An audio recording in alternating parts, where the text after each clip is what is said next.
Thank you, Brenda. For those of you that don't know, Elder Montoya was a music education major at Erskine College. Barry knows music, and Brenda was doing such a great job. Barry was just really into it. So you get an A+ again.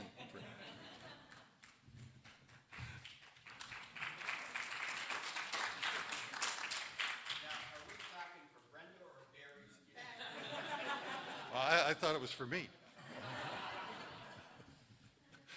Good morning. I'm Dale Johannesmeyer. I'm an elder here at Scots Kirk, and on behalf of the session and Pastor Jim Mitchell, I would like to welcome all of you here, including those online viewing this worship service virtually.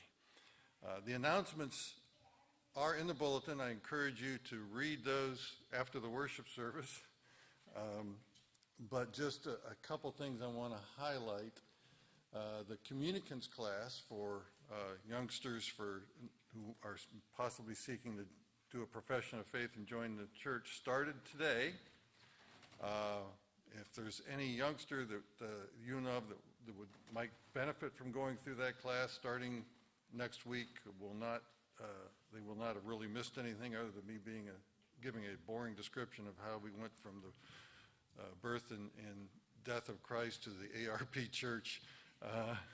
That's all they would have missed, so they can certainly come next week and start going through the class with us.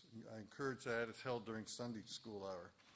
Also, I want to encourage everybody watching in here to join the YouTube group here for the church so we can get our numbers up and we won't have to go through the labor-intensive getting online each week to stream this service live.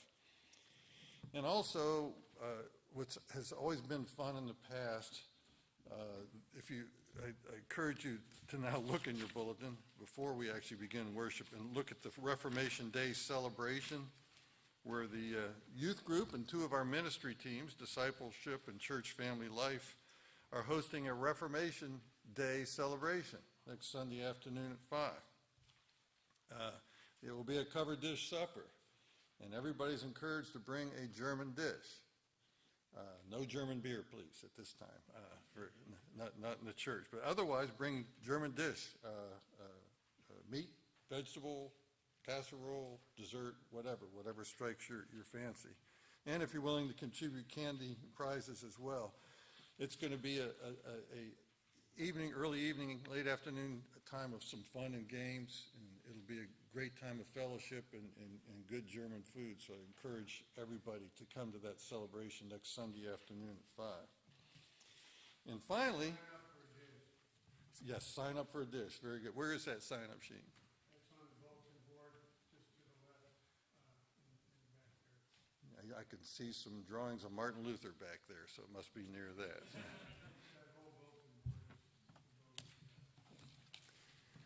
And I'd also like to announce that the leadership of the church finished the strategic plan yesterday. Nobody's happier than the leadership.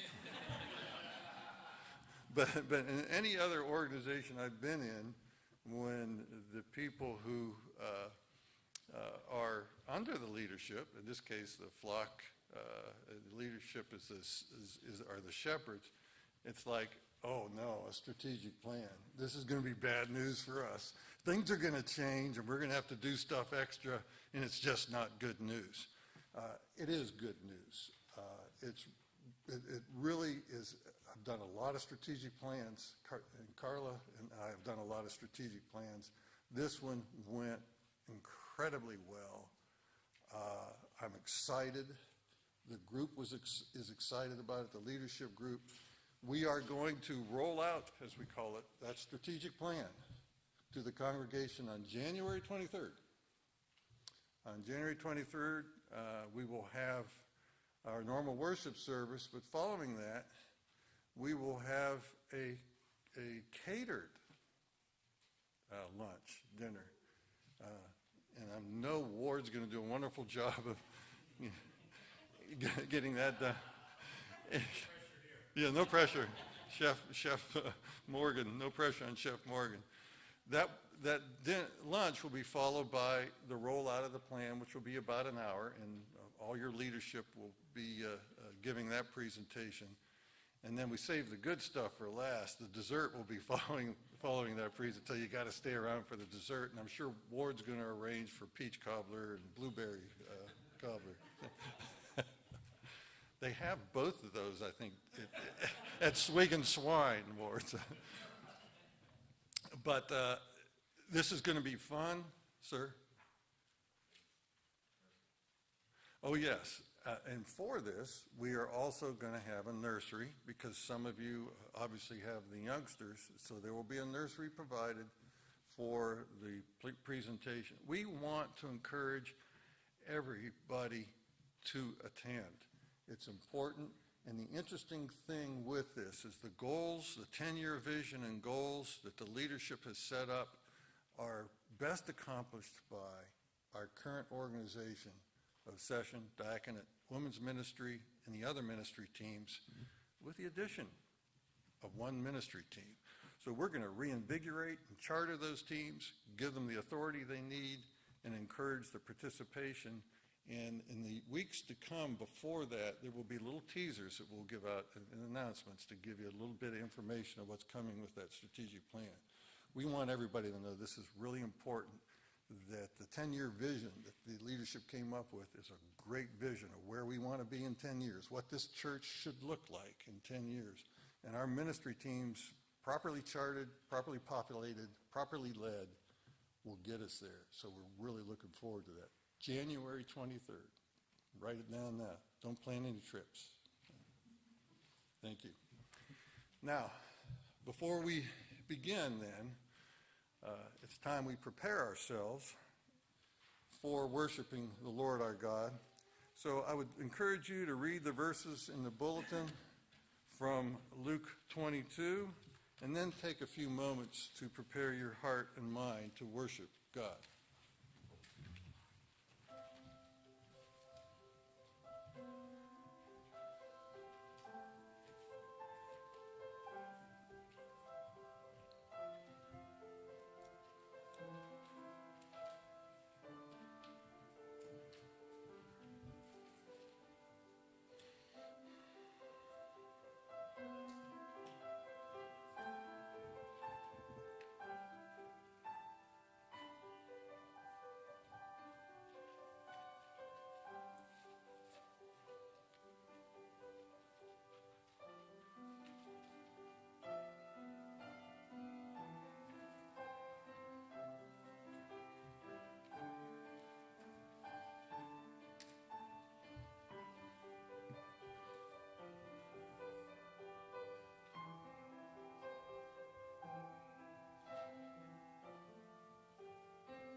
Our call to worship this morning is from the Gospel of John, chapter 14, verses 15 through 17.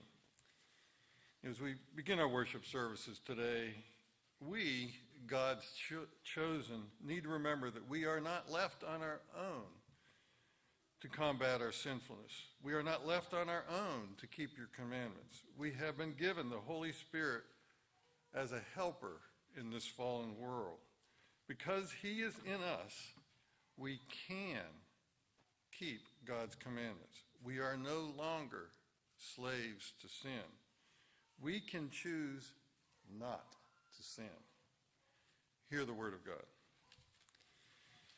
If you love me, you will keep my commandments, and I will ask the Father, and he will give you another helper to be with you forever, even the Spirit of truth, whom the world cannot receive because it neither sees him nor knows him.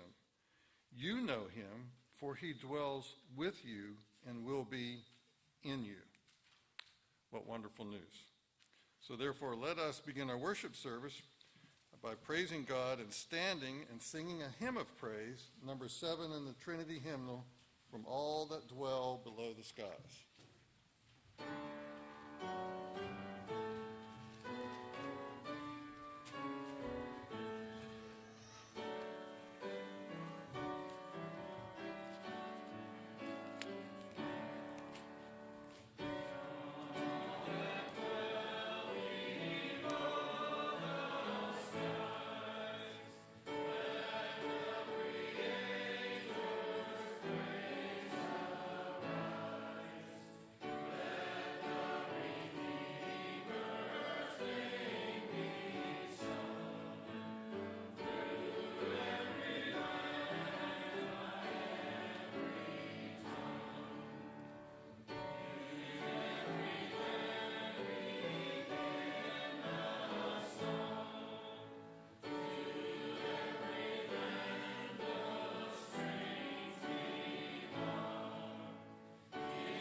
Let us pray.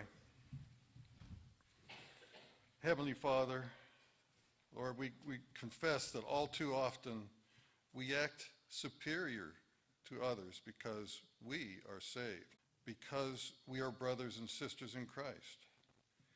We can look down on others at times as though we are greater. We can push them away and avoid interacting with them. Sometimes even because they are viewed by the world as lesser. But Lord, help us to remember that before we were saved, we were dead in our sin. We were undeserving, but you relentlessly pursued us, not because we deserved better, but because you loved us in spite of ourselves. It was your will to bring us salvation. So let us remember, we are not greater than others because of our faith, because that faith was given to us because of God's grace. We had nothing to do with it. We know that. We could not choose it, nor could we resist it. So now that we have the Holy Spirit within us as our helper, help us to show our thankfulness by loving you, our God, with all our heart and soul, and loving our neighbors as ourselves. And yes, if it be so, even serving them as Jesus served us. Lord, thank you for your great love and mercy for us. We seek your presence here today and pray that this worship service will be pleasing to you, glorify you, and show our thankfulness. We ask this in the name of our glorious Savior, Jesus Christ, who taught his disciples to pray, saying, Our Father, who art in heaven, hallowed be thy name. Thy kingdom come, thy will be done, on earth as it is in heaven. Give us this day our daily bread, and forgive us our debts, as we forgive our debtors. And lead us not into temptation, but deliver us from evil. For thine is the kingdom, and the power, and the glory forever. Amen. Please be seated.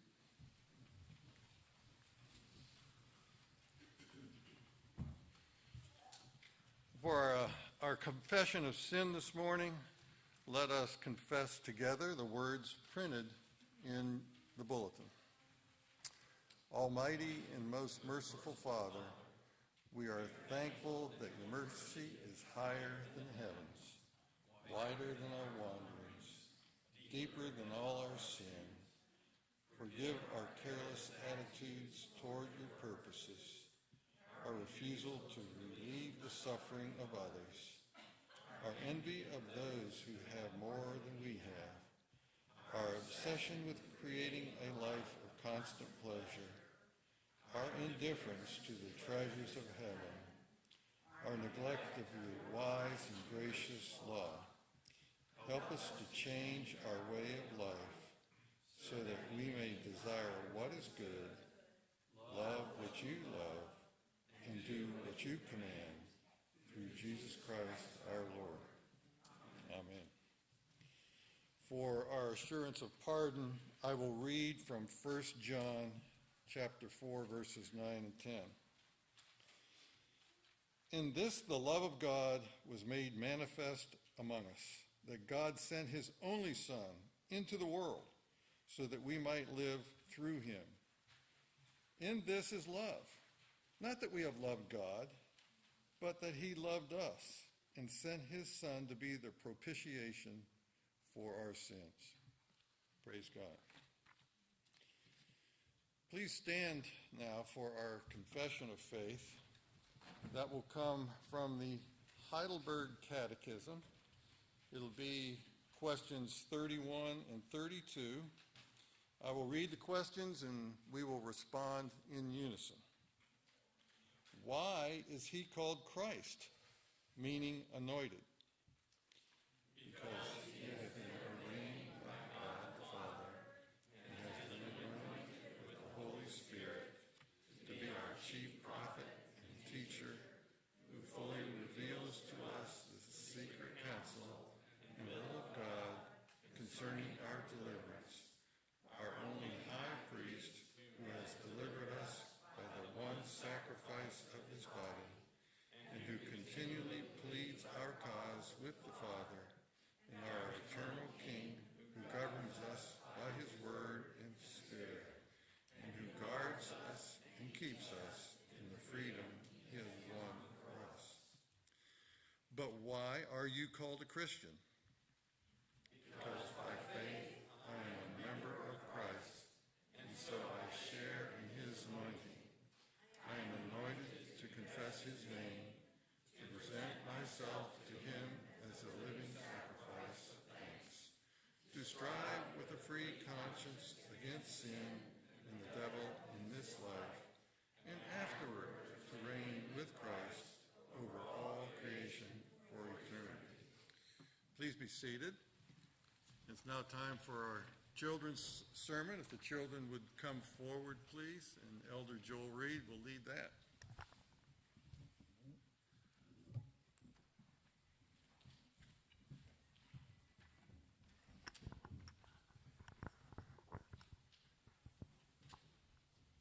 Well, good morning.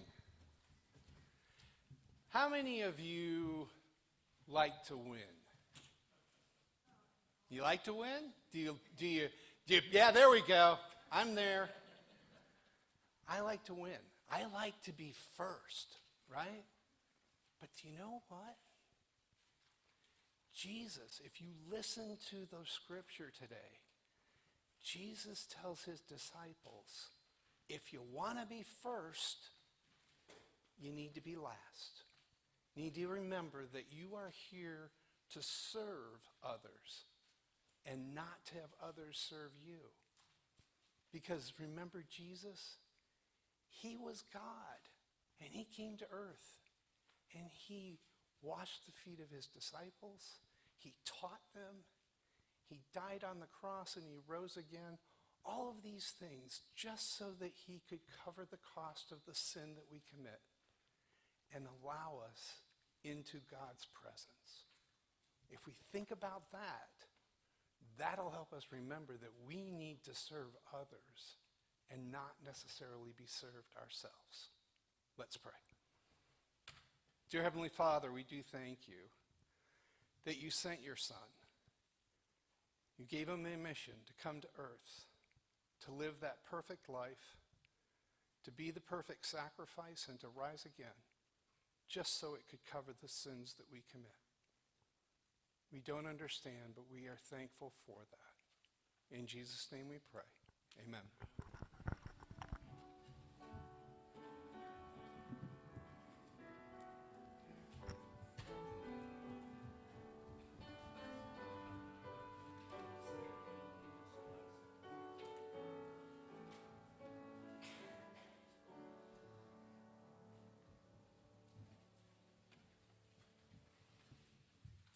Thank you, Joel. Our scripture reading this morning will be from 1 John chapter 4, beginning in chapter 4, verse 12, and continuing to chapter 5 through verse 5. The first epistle of John is almost certainly, there's always somebody's got an opinion, it's always going to be somebody, but almost certainly was written by the Apostle John. And in that epistle, it warns about false teaching. It provides assurance to believers and teaches of God's love for us. In these verses today, John teaches us about love, shown in our faith, and how that overcomes the world. Hear the word of God. No one has ever seen God. If we love one another, God abides in us, and his love is perfected in us.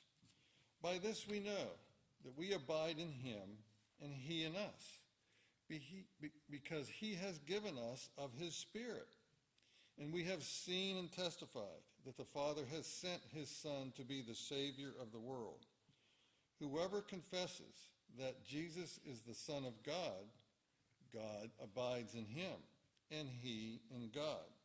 So we have come to know and to believe the love of God, the love that God has for us. God is love, and whoever abides in love abides in God, and God abides in him. By this is love perfected with us, so that we may have confidence for the day of judgment, because as he is, so also are we in this world. There is no fear in love, but perfect love casts out fear. For fear has to do with punishment, and whoever fears has not been perfected in love. We love because he first loved us. If anyone says, I love God, and hates his brother, he is a liar. For he who does not love his brother, whom he has seen, cannot love God, whom he has not seen. And this commandment we have from him: whoever loves God must also love his brother. Everyone who believes that Jesus is the Christ has been born of God, and everyone who loves the Father loves whoever has been born of him. By this we know that we love the children of God, and when we love God and obey his commandments. For this is the love of God, that we keep his commandments, and his commandments are not burdensome. For everyone who has been born of God overcomes the world. And this is the victory that has overcome the world, our faith. Who is it that overcomes the world except the one who believes that Jesus is the Son of God? The grass withers, the flower fades, but the word of our God will stand forever. Amen.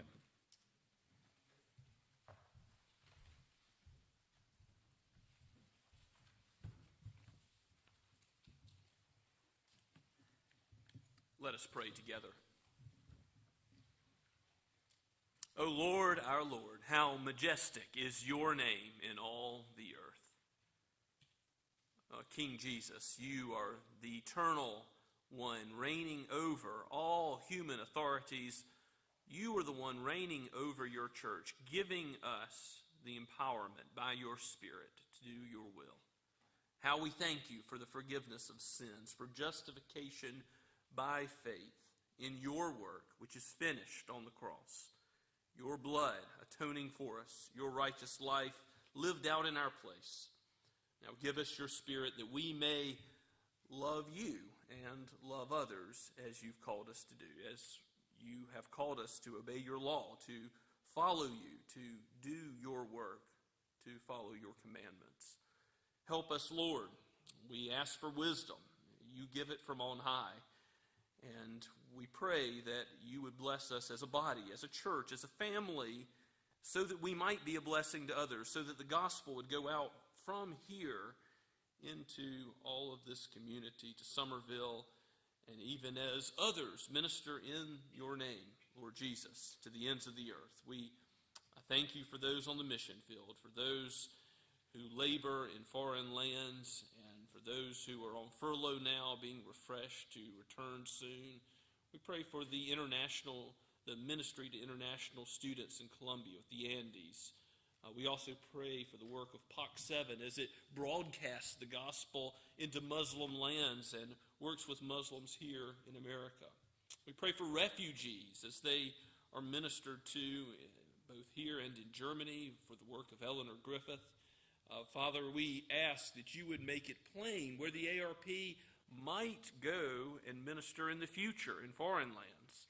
And we pray for every Bible-believing church here in Summerville, that those who minister the gospel, who are proclaiming Christ's name and basing their preaching and believing on his word today, that you would bless all of your people, all of your kingdom. Aid us as your people in uniting together and showing grace and compassion towards the lost and working with one another to accomplish your ends. Well, we pray for the community Bible study in Isaiah. Bring in more members to that study from other churches, we pray. Lord, thank you for how you've given wisdom to our strategic planning meeting yesterday and how you've brought us through that. Help us as a congregation, as the ministry teams will all be uniting to do your work as you've called us, not to be a human organization, but an organization to do your heavenly work as you have called us in the Scriptures to go and to teach and to baptize in the name of Christ. Help us as a body as we minister to youth, as we minister to the needy in our community. Help us have wisdom as we use the resources and those who serve as elders and deacons. Lord, I thank you for those you have called and for those who you are raising up and will raise up amongst us. We look ahead to our yearly congregational meeting also, and we must give you thanks for how you have sustained us financially and blessed us over and beyond our needs financially as a church. Lord, help us with wisdom in the budget for the year to come, and let it be so that we are able to take care of this facility. And Lord, if you would be willing to build another building on this property, we look forward to the day when we could plant another church nearby in the Low Country, that your name would be honored by that. Father, we pray that you would also help us to elect elders and deacons to those offices in the future who have the biblical qualifications and will be graced by you and sustained by you to do the work of those offices. Father, I thank you for our youth, for the ongoing ministry there, for the parents who are raising children, the nurture and admonition of you, for young children and older children, and those who are in college, those who are in university. We pray that you would bless each one, found their lives on the rock, the Lord Jesus Christ, all other ground being sinking sand. Help us as we hear your word today, not to let it go in one ear and out the other, but let us be hearers and doers of it. Let it sink into our souls, that we would be inflamed with a new passion to follow Christ, and that we would be active in taking the steps necessary to live out his commands in our own communities, in our own families, and in this church. Father, we thank you that you are sovereign over all of our ways, and indeed over all of this world. Where there is injustice, let your righteousness rain down, come down like an ever-flowing stream of water that will bless all peoples. And Father, we also ask that you would end abortion in our time, that we would know a day when the unborn are no longer afflicted in the womb, no longer in danger. We pray that you would sustain your church in an uncertain political climate in the days ahead. We don't know what will happen with kingdoms of men. We don't know what will happen with these United States, Father, but we ask that you would sustain your people, your kingdom, which will be forever, as you, Lord, are sovereign over it and have promised that the gates of hell will not prevail, that you will always sustain a remnant for yourself, and for that we are thankful. Aid us, Lord, by your Spirit to hear your word and to obey. For we ask all this in Jesus' name. Amen. As we continue to worship the Lord this morning, let us stand and sing hymnal number 311, Hail to the Lord's Anointed.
Let us pray.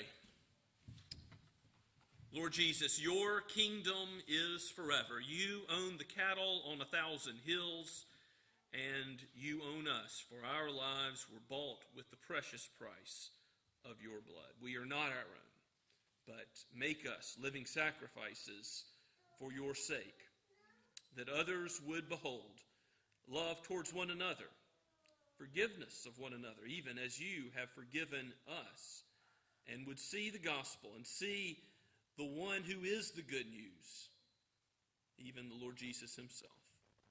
And all this we ask in his holy name, that you would bless what we give, that you would use it for your kingdom purposes, not for the glory of any man, but for your great name's sake. In Jesus' name we pray. Amen.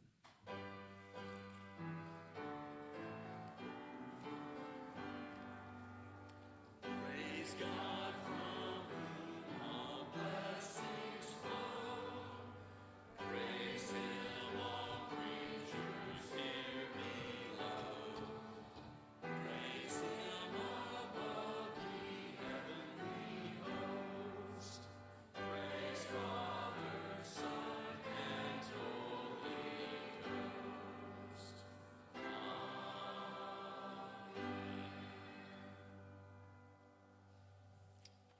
Please be seated and turn with me in your copy of God's Word to Luke chapter 9. as we continue our verse-by-verse exposition of Luke's Gospel. We pick up at verse 37 this morning, reading on down through verse 50. If you remember last Lord's Day, we saw that pivotal moment in Luke's Gospel where Jesus goes up on the mountain and is transfigured, visibly changed. His glory breaks through, and there with Moses and Elijah, a glory cloud comes down, and the Father's love for his Son is proclaimed, that we all ought to hear him. And following that incident, we now pick up with the continued ministry of Christ, and we're going to see how his disciples respond in light of that glorious event as his ministry continues. From the pen of Luke, the physician, and breathed out by the Holy Spirit to point us to the great physician, Jesus himself. This is God's word. Luke 9 at verse 37. On the next day, when they had come down from the mountain, a great crowd met him, that is Jesus. And behold, a man from the crowd cried out, "Teacher, I beg you to look at my son, for he is my only child. And behold, a spirit seizes him, and he suddenly cries out. It convulses him so that he foams at the mouth and shatters him, and will hardly leave him. And I begged your disciples to cast it out, but they could not." Jesus answered, "O faithless and twisted generation, how long am I to be with you and bear with you? Bring your son here." While he was coming, the demon threw him to the ground and convulsed him. But Jesus rebuked the unclean spirit and healed the boy and gave him back to his father. And all were astonished at the majesty of God. But while they were all marveling at everything he was doing, Jesus said to his disciples, "Let these words sink into your ears. The Son of Man is about to be delivered into the hands of men." But they did not understand this saying, and it was concealed from them, so that they might not perceive it. And they were afraid to ask him anything about this saying. An argument arose among them as to which of them was the greatest. But Jesus, knowing the reasoning of their hearts, took a child and put him by his side and said to them, "Whoever receives this child in my name receives me. And whoever receives me receives him who sent me. For he who is least among you all is the one who is great." John answered, "Master, we saw someone casting out demons in your name, and we tried to stop him because he does not follow with us." But Jesus said to him, "Do not stop him, for the one who is not against you is for you." Let's pray for the Spirit's help. O Holy Spirit of God, we rely on you to open our eyes, that we would behold Christ aright in the Word. Help us to see him for who he is, as the beautiful and majestic Savior. And also let us fall down and worship him with our very lives, going forth with confidence, knowing that we are yours. He is ours. Send your Holy Spirit to apply your word, so that we would leave in a manner different than we entered, more convicted of our own sin and willing and able to live for you from this day forward. We pray all this in Jesus' name. Amen. Jesus said that he came not to be served, but to serve, and to give his life as a ransom for many. He came to die, but he came to serve us by that death. He humbled himself, becoming God incarnate, a man. Philippians 2:7 says, so that he would show us the way of the servant. He even washed his disciples' feet, those dusty, dirty feet that would wander around in his footsteps. He became the one who humbled himself, even going below the least servant, the one who follows him. And yet, he is the one with all authority. We've just seen that on the Mount of Transfiguration. He's the King of Kings. He's the one that Moses and Elijah worship. He is the beloved Son of God. And he is the one with authority over demons. Just as he has healed demon-stricken, demon-possessed men and women before, here he heals again at verse 37 as he comes down from the mountain. There's already a crowd gathered. Why? They know that Jesus is doing great things. And they have needs. And here is one father who says, "Teacher, I beg you to look at my son." We're told it's his only son. And here he explains how the demon is affecting him. We also see from the parallel text in Mark a little more information about that, and even more information about the father. The father says, "Lord, I believe, but help my unbelief." He believes that Jesus can help, but he doesn't understand all about Jesus. He calls him teacher, rabbi, but he doesn't understand all of who Jesus is as the glorious Son of God. He didn't see what the disciples, Peter, James, and John, just saw on the mountaintop. But he knows that Jesus can help. He does have faith, but he says the faith is weak. It's mixed with fear and doubt and unbelief. It's faith in Christ. And yet that is going to be the key. Because what does Jesus do for this man who brings his son, his only son? He heals the son on account of the undeserved blessing, that is, that comes upon this young child. Jesus heals the son even after rebuking probably the father, but also the disciples for not yet understanding fully who he is, and even the whole generation, the whole crowd who's coming for help. They want help from Jesus, but they don't realize how much help he's come to give by giving away his life, by serving to the uttermost. So, Jesus he comes to earth to destroy the works of the devil entirely, as 1 John 3:8 says. He has come to bless this child in particular, and whatever the doubt and fear and unbelief in the crowd, he says, "Bring your son here," at the end of verse 31. And of course the healing is as we have seen before. He rebukes the unclean spirit. The demons must listen, and he heals the boy completely. Instantly, in a way that all of the crowd is astonished and gives glory to God because they see the majesty of God. They see something of that glory shining through again, don't they? And that miracle being performed. And it says in the midst of all of this wondrous miracle, while they're all marveling at what Jesus was doing, verse 43, Jesus then takes that opportunity to say to the disciples, "I'm not going to be the kind of Savior you're expecting, who's going to cast off the yoke of Rome, who's going to give you an earthly kingdom.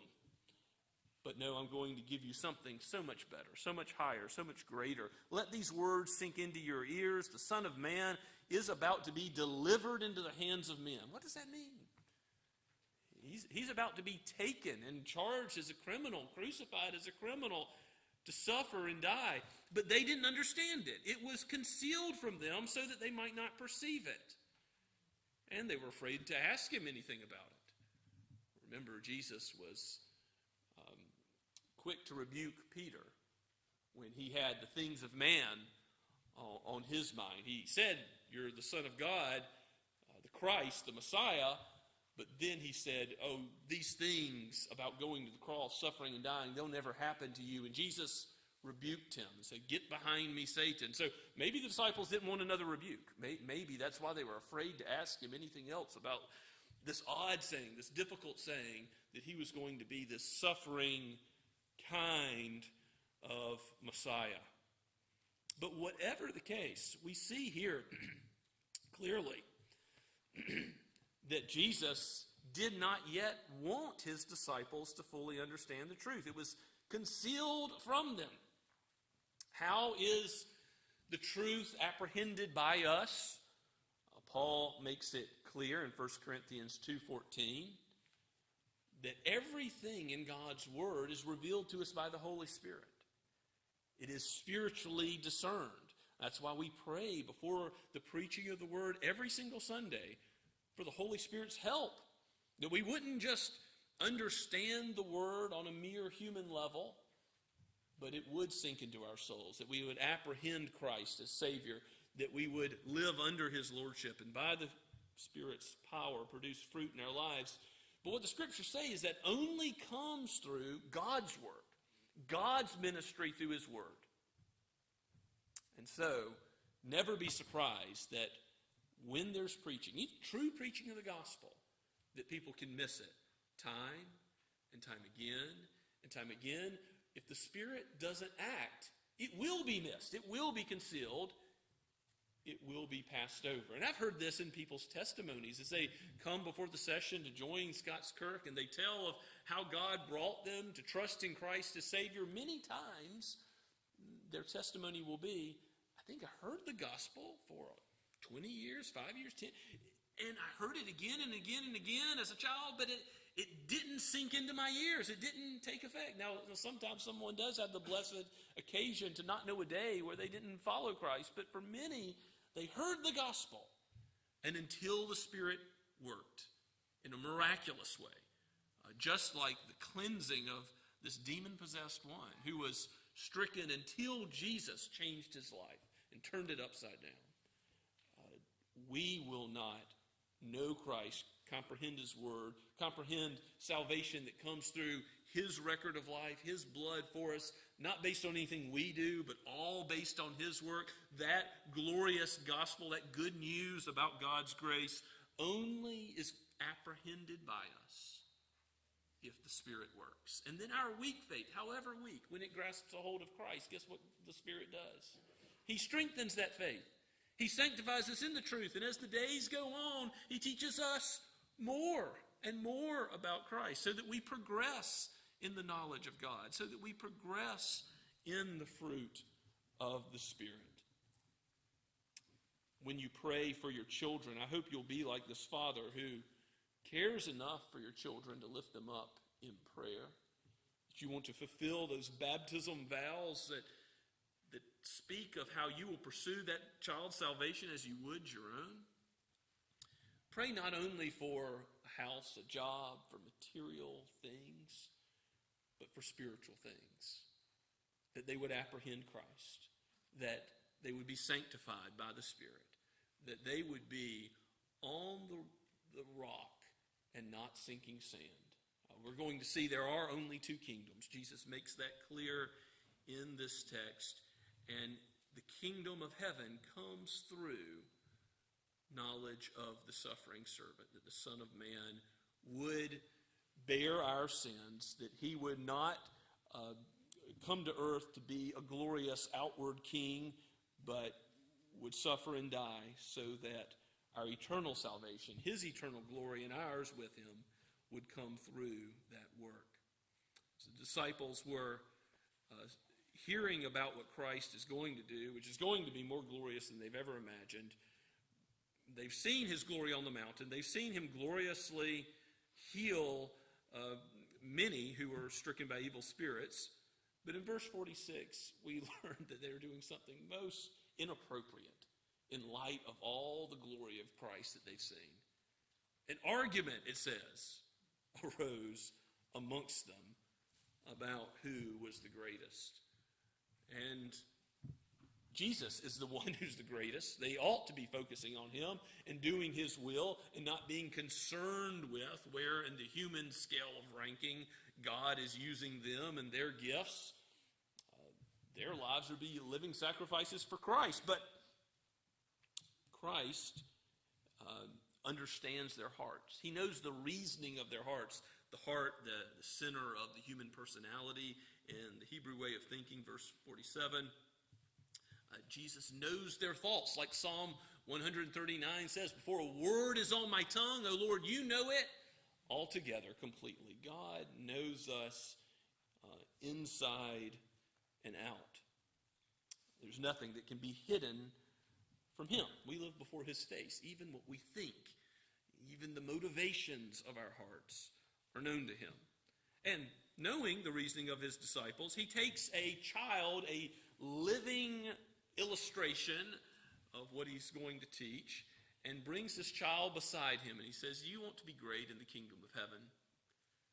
Then receive this child, this one thought of as less than others by the world, a mere child. Receive this child and you receive me. This reminds us of the words in Matthew 25 where Jesus says, if you give a glass of water to one who is thirsty, you give food to one who is hungry, you visit one who's in prison, you clothe one who's naked, you help those who are in need, you do it to who? To the least of these, Jesus says, you've done it to me. And likewise, this child, if it's received by you, then you've received me. And if you've received me, you've received the Father. You've received Yahweh. And you will be great. For who is least among you is great. Who's willing to be the servant? And Jesus is the archetype for this. He is the one who has shown most of all what it is to be the servant, because he's going to the cross. The Son of Man is going to be delivered, suffered, and die. And yes, to be resurrected in glory, but first, before the crown, comes the servant suffering for us. And he's shown his disciples how to live out that servant attitude with one another. Again, he washed their feet. But are they washing each other's feet? No, not now, not yet. Now later we're going to hear John write about how the mark of a Christian is that we would love one another. We're going to see that God changes these apostles and makes them into examples to others in the flock of this kind of servant love for one another. But not yet. They're arguing over who will be the greatest, and Jesus rebukes them, puts them in their place so that they understand the one who is least, the servant of all, is the greatest. It's the opposite of the world's ways. And what does that look like in our own context, with our own community? Are there those in our neighborhood that no one will associate with? Perhaps because of addictions or their association with others. Are there others that have no friends in your workplace or at a game with your children on Saturdays? Or are there those that are outcasts? Will you humble yourself to serve them, to speak to them, to love them, to invite them over for a cup of coffee or dessert? And that kind of thinking ought to be present in us as individuals and as a church as we think about how do we minister to the community God has placed us in. We ought not only be thinking about how do we minister to other people like us, but also those in need. And God has granted us ministries that do that, and I pray He'll grant us other ministries and other zeal to continue to have our eyes wide open, to give us wisdom to see how we can minister as a church to those around us who are in need. Would you pray for that as we think about our strategic plan and what kind of church God wants us to be? This has to be part of it. When we were looking at something of the threats that exist that would prevent us from completing our plan to do what God wants us to do as a church, there are a bunch of threats that we listed, like threat of apathy, or perhaps fear of persecution.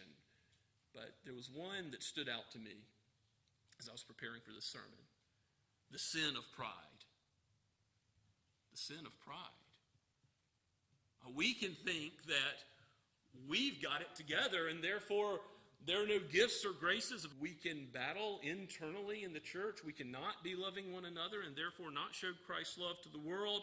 We can also be so self-focused, so inward-focused, that we forget those who need the gospel all around us. Don't let the sin of pride stop the people of God from accomplishing his mission. Pray that God would aid all of us together in living for his kingdom. Now, all human beings do belong to one kingdom or another. This idea that you're either for me or against me, some say Jesus is committing a fallacy here. It's a logical fallacy. You could be neutral towards Jesus. You could be not particularly for him or against him. But as the disciples see others who are casting out demons, in whose name are they casting those demons out? Look at the text in verse 49. Master, we saw someone casting out demons in your name, in the name of Jesus. And we tried to stop him because he does not follow with us. Well, the gospel is going beyond the borders of the 12 and the 72. It's going out even further. Others are beginning to know the name of Jesus and doing spiritual works in Jesus' name. And you see, it's not just confined to our camp who name the name of Jesus. I'm not talking about cults who don't believe in Christ. I'm not talking about the Church of Latter-day Saints or Jehovah's Witnesses. I'm talking about Christians, other evangelical Christians. We may have theological disagreements about the nature of baptism or church government, but we've got to see, first of all, these are fellow members of the same kingdom.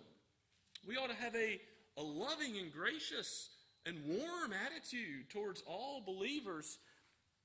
We ought not make this mistake that the disciples are making. Well, they're not of our group, so we're going to stop them from doing their work. No, we're to collaborate, participate with them in carrying forth the kingdom of Christ in this world. You are either in Christ's kingdom or the kingdom of darkness. You are either still in your sins and on the path of the fool, or you've been plucked out of that and placed in Christ's kingdom of light, and you're then the wise man. You are then the one who is planted by streams of living water in Psalm 1, and then is able to do the will of God. This sort of two kingdom languages throughout Scripture. Jesus talks about separating the sheep from the goats on the judgment day. There will be a clear demarcation one day of all those who are in Christ and who have chosen to say, in my pride, I will stand before God based on my own life. Oh, what a terrible decision that would be. Go to Christ while the day of salvation is at hand, while he may be found. Give up your pride. Turn to the servant of all, and you will become great in his kingdom. Who is the greatest disciple of all? The answer may surprise us. We're told that Moses was the most humble man in all the earth. We know that John the Baptist, who ministered out in the desert and wore strange clothes, was the greatest man born of woman. We've got some examples of great ones in the kingdom of God, but we don't know who the greatest disciples will be. Who will be on Jesus' right and on his left? The disciples were squabbling over such human position. Our goal ought not to be to lift up our name, but to lift up the name of Christ, to use wisely the gifts and graces he's given us so that others might know his name, so that this gospel would go forward to those in need. And as we serve others, Christ will bless us. Christ will bless us with a kingdom that can never be taken away, a kingdom where every tear will be wiped away, where there will be joy inexpressible. When the angels in heaven worship in their purity, we will be there with Christ. Will it be enough? Forever. For all of everlasting eternity. presence of Christ will be enough. Let's pray together. Father, we thank you for your word, for your kingdom, for the King of the kingdom, for Jesus.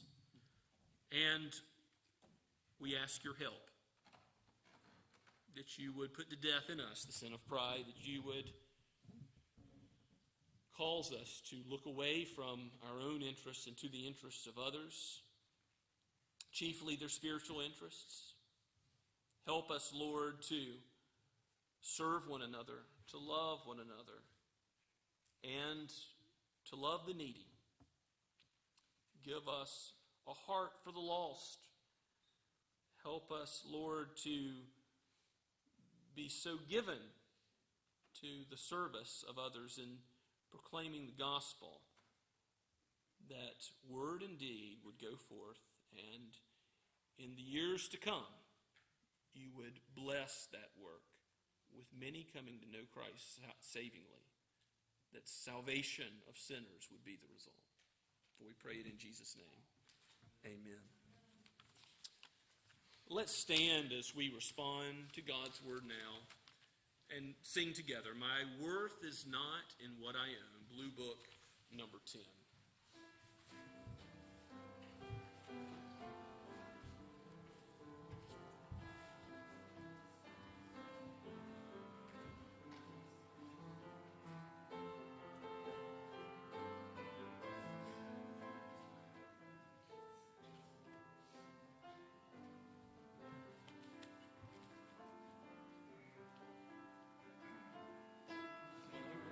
It's not in what I own.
Now go with God's blessing.